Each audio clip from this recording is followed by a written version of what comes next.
মধ্যপ্রাচ্যে নতুন করে উত্তেজনা বাড়ছে। ইরান ও সৌদি আরবকে ঘিরে আঞ্চলিক সংঘাত আরও বিস্তর হওয়ার আশঙ্কা দেখা দিয়েছে। সাম্প্রতিক সময়ে সৌদি আরবের বিভিন্ন স্থাপনায় ঘিরে হামলার ঘটনা এবং হামলার হুমকি নিয়ে উদ্বেগ বাড়ছে।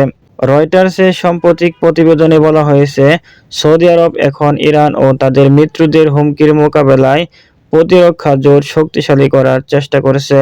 তুরস্ক ও পাকিস্তানের সঙ্গে প্রতিরক্ষা সহযোগিতার পাশাপাশি লোহিত সাগরে নৌ নিরাপত্তা জোট গঠনের উদ্যোগও নিয়েছে রিয়াদ। এর আগে ইরানের সঙ্গে চলমান আঞ্চলিক সংঘাতের সময় সৌদি আরবের রাজধানী রিয়াদ ও পূর্ব অঞ্চলকে লক্ষ্য করে ক্ষেপণাস্ত্র ও ড্রোন হামলার ঘটনাও ঘটেছে। সৌদি কর্তৃপক্ষ বেশ কয়েকটি হামলা প্রতিহত করার দাবি করেছে। এদিকে ইয়েমেনের হুতিদের সঙ্গে সৌদি আরবের উত্তেজনা আরও বেড়েছে।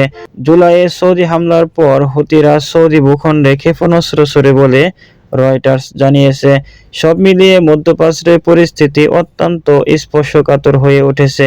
সৌদি আরব সরাসরি বড় ধরনের যুদ্ধে জড়াতে না চাইলেও একের পর এক হামলা ও পাল্টা পদক্ষেপের কারণে সংঘাত আরও ছড়িয়ে পড়ার আশঙ্কা রয়েছে।